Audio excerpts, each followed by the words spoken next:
What's up, guys? I am Caleb Giddings. It is 2024. We are in a whole new year, and the show is still sponsored by Taurus USA and Guns.com. Taurus, we make the guns. Guns.com, they sell the guns. It's about as easy as God. First ad read of the year, and I couldn't quite get through without stumbling. Anyway, I'm Caleb. One take. And I'm Jack. Starting out 2024 really mid-strong. Real mid. Just boiling with mid today. Anyway, here we go. So did you guys have a good Christmas, good New Year's? I hope everyone did. I had a fantastic Yule. Thanks for asking. It's Christmas. I won't even fight people about the whole Xmas thing because I actually understand the historical origins of X as in Christmas, and it's just another reference to Jesus, but it's fucking Christmas. Anyway, and historically, no, it was not stolen from pagans. If you really want to go look that up, bruh. It was not. About to hijack this episode. Hang on. About to send you some TikToks. It was not. Oh, I'm sure you could send me a lot of propaganda, but yeah, that's not propaganda. Oxford scholars, sir. Oh, do they have any known relationships? I bet they do. What, like with the Catholic Church? No. Anyway, Christmas was not stolen from pagans. And moving on to the start of this episode, we are going to be talking about PCCs. And in fact, the exact title of this episode is CCC, EDC, PCC, SBR, which is a whole lot of letters that means basically nothing for people who don't know what the hell we're talking about. So what are we talking about? We are talking about, and I'm dead serious about this, carrying an SBR as your primary, as your EDC gun. What does that look like? What does that entail? And is it or is it not completely ridiculous? Is it ridiculous? Yes. Under most conditions, it is absurd. Yeah, under most like 95% of conditions. This is absurd. Let's restrict ourselves to the continental United States. Let's say CONUS, because I think outside of the continental United States, there are other places where this is way more understandable. But right here, right now, is it a little ridiculous? Yeah, but don't you have an MP5 in a bag right now? I do. Both of us do, in fact. But let's talk about something that I want to bring up. Is it ridiculous? Yes. Is it happening everywhere with all walks of people in the world? Also, yes. Mm-hmm. I was inside the perimeter for New Year's Eve, and we were sitting on the back porch, and me and a friend who are very experienced shooters were sitting there telling all of the party goers what each gun was that was being fired in the background. Because if you're reasonably experienced, you know what they sound like. I was like, that's 9mm. That's probably a revolver. That was a shotgun. And then we heard bum, bum, bum, bum, bum, bum, bum, bum, bum, bum, bum. They're like, what was that? And I was like, that was a Draco. And then we heard that 7 other places. And whatever you believe about like stockless AK with a 10-inch barrel, unsighted, with questionable ammunition choices, that's a thing. And it doesn't take a lot to carry that with you everywhere. No, the so much so that it's almost mimetically common in certain spaces. And then Draco season, it's always Draco season, as far as I'm concerned. And I have seen it be. Here's the thing. So, kind of the point that is, this is going to fly in the face of some of the content that I and we have made before. But the idea of an SBR or a stockless rifle as an EDC may seem unrealistic to us in the sense that your average concealed carry permit holder is not necessarily someone who is going out and looking for trouble. But if you are going somewhere where you have a reasonable suspicion to expect there to be gunplay, but you need the gun to arrive there surreptitiously, all of a sudden, now is this? Yeah, I'm trying hard to contextualize this so it doesn't sound like we're talking about putting guns in duffel bags to do drive-bys with. So hang on. Here's the thing. People live their lives a number of different ways. They really do. I have seen a large majority of people switch to body bags, which are these little crossbody fanny packs. And they're starting to become larger than normal fanny packs. And inside of those, I have seen a number of options. I've seen a couple that you would not look at twice on any individual who's in current day fashion. I know some of you boys are going to be out there. I would never carry a purse. Calm down. Things change. I've seen some that would hold a Flux Raider.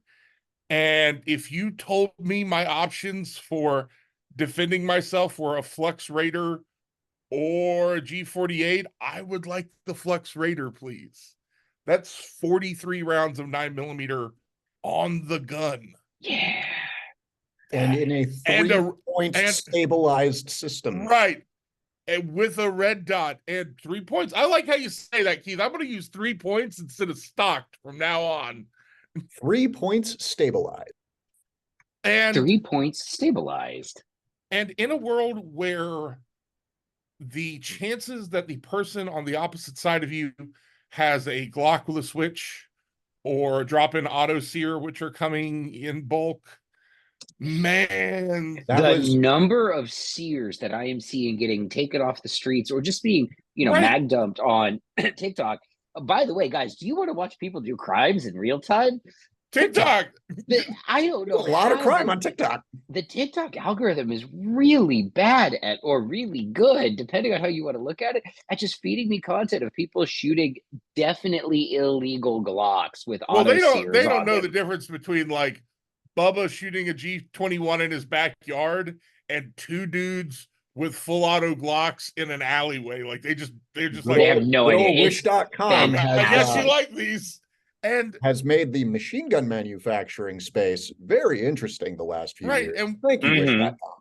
And yeah, okay, the Glock auto sear is like stupid easy, but an AR-15 auto sear ain't much harder once you really get into it. And like, oh man, we're probably getting close to those 1986 days of where if you were doing crime, you wanted as much firepower as possible. I don't do crime. No. I do think to myself, oh man, I would like more some days. Do I think that's reasonable to push onto every person? No. Don't live like I do. Don't do the things I do. And my carry program and what I carry on me has caveats and rules to it. If I can have a bag with me, I have an MP5 with me now. And I'll tell you right now, I love this gun. It's a great gun. PTR hooked me up with this thing and was like, go crazy, do some stuff with it. Now that I've built it out, I absolutely love how it fits and feels. The only thing I wish was different about this is I wish it was a 53. If I could have an 8-inch 5.56 gun with me, I would do that. And I used to be a solid, like, sub 10 inches is dumb. It's not. No, it does things. Your trade-off if you go into 5.56 or rifle calibers is generally the sheer level of noise that's going to be involved with that gun. Yeah, I mean, now if you put a can on it, if you have a size that can put a can, I don't think noise is necessarily a problem for me in this context. Noise isn't necessally a problem. However, I would like to alert the authorities like immediately. That there is a gunfight happening. What I'm referencing specifically is a this was a police chase, so this isn't necessarily your wheelhouse, your use case, or anything like that. But the police chase was it is. He's just the one being chased. But the use of the patrol rifle inside the vehicle being hella super disruptive in that particular situation versus the lower concussion you're going to get out of anything in a pistol caliber. Like you're going to concuss yourself less with a pistol caliber, and that is something to note if you are the type of person who is going to be disrupted by that. Now, if you know, or if you want to know, well, go to an indoor range and fire both unsuppressed. See how that feels. Don't do it without ear pro, by the way, but do it without ear pro. Do it without it. ear pro. Tinnitus for everybody. And I think Model we're for 2020. caveating this the right way to understand that, like, this is not for everyone. I'm not saying every housewife should have an Enigma with an MP5 in it, though. John, get on that. Yeah, come on, The God. Enigma P5. I am saying there is a use case for this. I am saying there are certain people legitimately who should consider it. And it doesn't take much. I'm looking up 7.62 large format pistols on our friends at guns.com right now, just because I'm like, do I want a Draco? I've shot a lot of Dracos in all configurations. I think 3-point stabilized is probably the best. But that makes it quite large if you're not adding some sort of folding device to it. I'm also becoming of the opinion, be an adult, just get an SBR. The more SBR tokens we put into the machine, the more that machine slows down and the closer it gets to breaking. And boy, howdy, can I not the more useless we can make the machine, the more it'll be like we need to eat the machine. The only reason I disagree with getting an SBR is when it comes to 2 large format pistols, and that's stockless AKs, which should be shot against the sling, or better yet, folding stock SBR AKs that should be shot with the stock folded, just fucking ripping. But stockless AKs and MP5s should be shot pressed out against the sling. I know it is not the most efficient way to run the gun. I don't care. That's how the gun should be shot. It looks cooler and you get style points. And especially when you're using something like a Draco or like a Draco, you do actually get style points. Right. There are style points there. What was that? Who was that girl who was leaning out of a car window with a Draco in Miami? Jack's future wife? Yeah. I do think it's a lot to consider. Is like the world evolves. When I was a much younger man, when you would find out that somebody had a gun on them, they were trying to hide the smallest, most concealable gun possible. Mm-hmm. And they were cheap.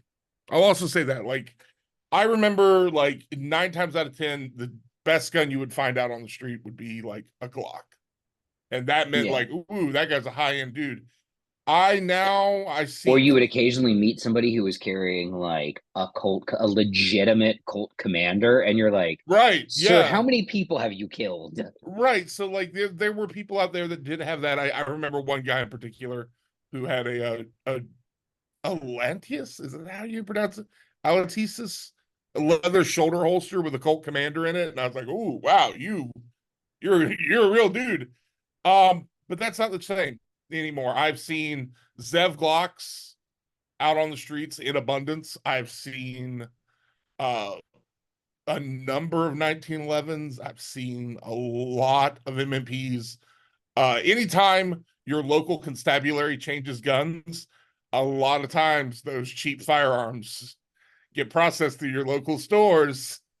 And then they get reprocessed again. Well, what ends up happening is a lot of guys buy them and go, this is going to be my truck gun. And they throw it into their truck, not knowing that every truck in the world has a firearm in it. If you're especially if you need a gun, go find a truck. Right. And they get broken into. A USMC sticker right next to it. Yeah. If there is a USMC right next to an NRA sticker, that truck has a gun in it. With ammo for you. Yeah, but it doesn't have one in the chamber, so don't worry. You won't shoot yourself. Don't worry, you'll be fine. And they collect those guns and they go back into the street. And now that's just a cycle. They're running out of Rugers. Like all the Ruger P80s and P90s have been arrested, and it's starting to become we're starting to see the Glocks in a higher number.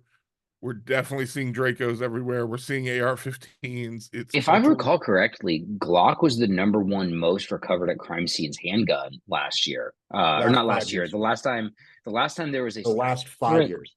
Where did I see that statistic? I don't want to be like saying look at the studies, but that is a thing that is lodged in my head. I believe the SBI has a study on that, and yes, Glock ATF published that data. I wrote about it. ATF published that data. It's 20% of all recovered crime guns. Glocks. So the question is not recovered pistols, all guns. do I add this HKSP5 to my cart or not on guns.com? I mean, I Yes. feel like the answer to that is yes, obviously. You are Because the one without the roller delay currently, and that will give us the trifecta. it's true, I am roller delay-less. I And will say I've learned some stuff in setting this thing up. They are difficult to set up to modern standard. I Yeah, have it is a 60s gun, and it is locked in the 60s. Like, I have exactly zero desire to set this up to modern standards. One, eyeball's still good, iron sight's fine, pressed out against the sling like I am cosplaying an SAS guy in 1979. Okay, and the this is modern not. Surefire handguard that looks like the classic, that's a bright Oh, I've arrived. The only thing that could make this better is if it was an SD that had the can and I was shooting it pressed out against the sling We like know I'm a guy. Charlie Sheen We in know a Navy guy that fucking can make that SEALs. happen. Yeah, I disagree. I would like all my guns to have lights and optics on them. Now, see, I guess if I was setting this, so here's that back to the let's try to drag this conversation back to reality and away from borderline illegality.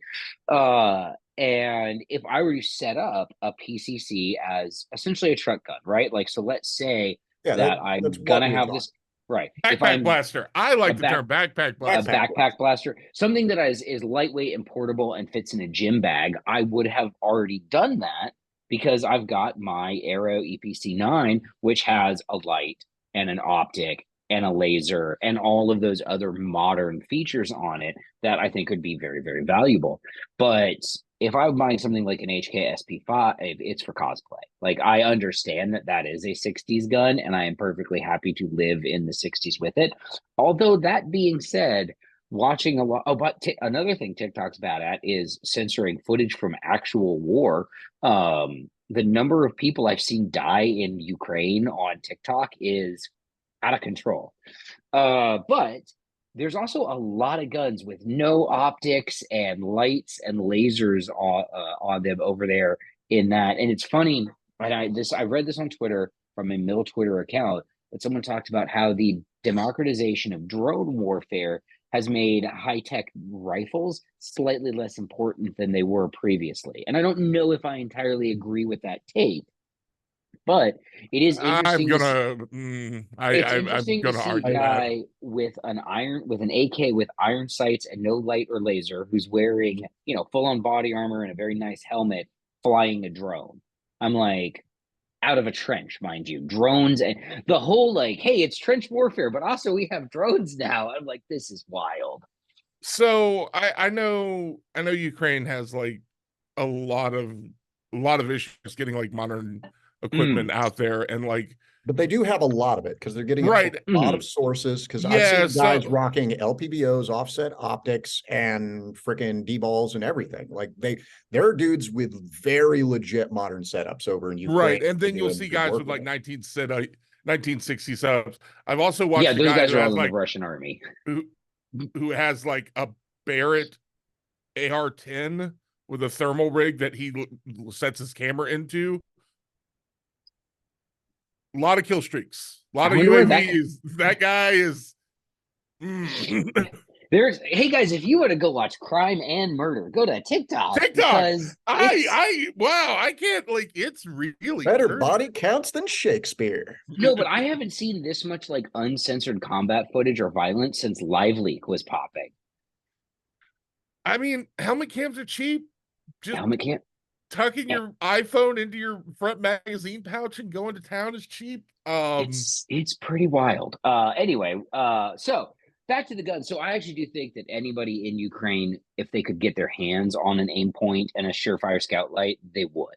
They 100% would. But if we're talking about, the PCC as a realistic EDC, SBR, EIEIO should actually be set up in the most optimal technological configuration, because unlike a handgun, so the whole argument against mounting a weapon mounted light or whatever on a handgun is space and size. It is, I am concerned, and we did this episode already. Regardless of where you fall into that, that's generally the argument of that. If you are already dedicating yourself to carrying a rifle as an EDC and the compromises in concealability that are inherent to that, like I have to put it in a backpack or some other sort of bag, then size is no longer an issue, and you can definitely get a light and an optic on that thing. And you should be like, there is absolutely no point that if you are seriously doing this and you have like gone through your use case and been like, this SBR 9mm, AR or SBR, roller delayed gun makes sense as an EDC. Get a light, get a laser on it. Scout lights are easy to get. Optics are affordable. You can even get a Viz laser if you want to like scare people and that this doesn't actually work, but it's fun to say. It doesn't always not work, however. Like, I will say that when people say that doesn't work, what we're meaning is you shouldn't rely on it. Yeah. It shouldn't be relied upon like this, like the old rack the pump shotgun and they'll poop themselves and run away. Like that, it's not reliable, but it could work. That could be the end of the fight because they decide, nope, not about it, not worth that risk. I don't want to have that. And to be fair, if I was self-aware and in the moment enough to notice that someone had put a green aiming laser on my chest and hadn't yet shot me, I might be like, okay, hang on. I don't want to do this game anymore. If you're justified with pointing the gun, but still want to give that last extra little bit, that laser can go in eyeballs, and that is hella distracting. That's also deadly force. Like if you're shining lasers at people's eyeballs, people are getting shot. If you're pointing guns at people, that's deadly force. Like that's fair. That is fair. So PC. So all right, let us as we wrap up this whirlwind of an episode, talk a little bit about what all right. I will construct for myself a use case for the PCC as an EDC gun, and the easiest one for that is. I want to have access. I spend a lot of time in my vehicle, and I want to have access to a gun that, should I get road raged off the road, allows me to deliver a level of force in an environment past handgun engagement distances, past the handgun engagement distance that I may be comfortable at. So for some people, their maximum handgun engagement distance may be 10 or 15 yards. You give that person a carbine with a good optic, they are now good out to 50 or 75 yards. You give someone like Jack a carbine, now we're talking about 150-yard engagement, like realistic real world engagement zone. So for me, that is a reasonable use case. If you're someone who drives a lot and you drive through bad areas where you see things, if you subscribe to Only and Date on Instagram, you'll see tapping and bumps where people will get in front of you, hit the brakes, you rear end them, then their partner comes in and cuts you off so you can't exit your vehicle without, bad things happening. These are things, while they're not common in the first world, they are not a 0% thing either. They're not common in your first world. Like no, I just want to say this. I'm not trashing you. No, they're not common in. Let's make the distinction. If you're watching this, it's probably not your world. Yeah, it's probably not where you live or anywhere you have lived. I even understand that to tell you that this exists within driving distance to you might be hard to believe, but it does, and it's real. And the people who live there are entitled to self-defense, and they're also better at it than you are. Maybe not self-defense, but they are better. So I'm talking about the criminals. They are better at doing type this of thing. crime. Are used to violence. Yeah, right. And there are people who live there. I just want to be clear, who are not evil people. No. There are people there who do commit crimes. There are people who are very different from you there, and you might be in their space. And some of them can be really nice and great and friendly people. I have a ton of friends that live in different worlds than I do. I go and visit them, which means I am prepared for the people that cause them problems. Which is why we have an MP5 in a bag. Right. Like, let's be very, very clear and simple about the use case here. This isn't being used in the same scenario as your EDC gun. If you're in an EDC type shoot where you pull your carry piece, that's because it was sudden, in the moment, right there in your face. Aha, surprise. That's when that gets involved. When the long gun gets involved, it's because you've seen it coming, but you can't avoid it. Right. It's And it's a response to targeted violence. You may not have known you were a target of that violence versus a response to opportunistic violence. I will say, this is one tool choice out of many.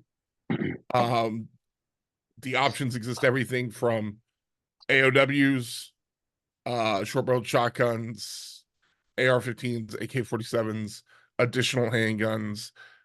Self-defense is a wide stretch, and I've grown very tired of hearing, well, why would you need that, or nobody needs that, or you don't need a carbine class, or blah, blah, blah, blah, blah, blah, blah, blah, blah. Skill sets are skill sets. Chase what you want to chase. Look at the many multitude of options. And sometimes being able to say stuff like, I own an MP5 is pretty cool. Mm. Other dudes at the range will be like, you're pretty cool for having that. You're like, hey, and then you've made a friend for the first time in your life. So really, I'm helping you, you autistic bastards. Just listen. So really, the net for this episode is go buy an MP5 so you can make friends. I need you guys MP5s for friendship. I need that's to our understand hashtag. you something. You guys understand something. These friends will not be girls. Okay. No. But here's the thing. Here's the thing. When you do meet a girl and she wants to go shooting, if you let her shoot an MP5, she's thinking about being your girlfriend. She will think about it. So I think the last thing we'll close with this is many of your faults will scare her away, but the MP5 might have helped. I don't know why I didn't think of this at the start of the episode, but if you legitimately believe that the Mossberg Shockwave has a place as an EDC type gun, but you don't think that people should carry an SBR, you're dumb. And you need to rethink your life choices and the conclusions that have brought you to that. Because a Shockwave fits into this exact same niche as a bigger than a concealed carry pistol, does more stuff, and has some more considerations to go with it. All right, so that is it for this week's episode. We will be back next week with our, I think it might be the first time we've ever actually done a predictions episode for SHOT Show. Maybe.